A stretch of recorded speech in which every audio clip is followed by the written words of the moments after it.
appendix বুলি ক'বলৈ গ'লে এপেণ্ডিক্স হৈছে আমাৰ শৰীৰৰ এটা অংগ যিটোক আমি ভেষ্টিজিয়েল অৰ্গেন বুলি কওঁ আৰু যেনেকে তাৰ ক'বলৈ গ'লে ইমান গুৰুত্বপূৰ্ণ একো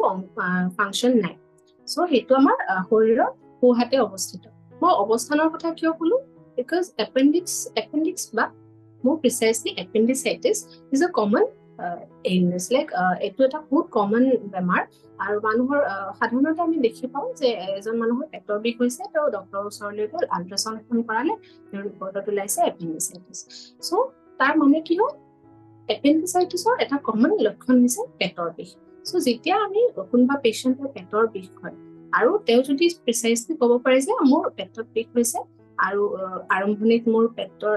আমি যিটো কওঁ নাভি বা নাই তাৰ ওচৰত বিষাইছিলে এতিয়া মোৰ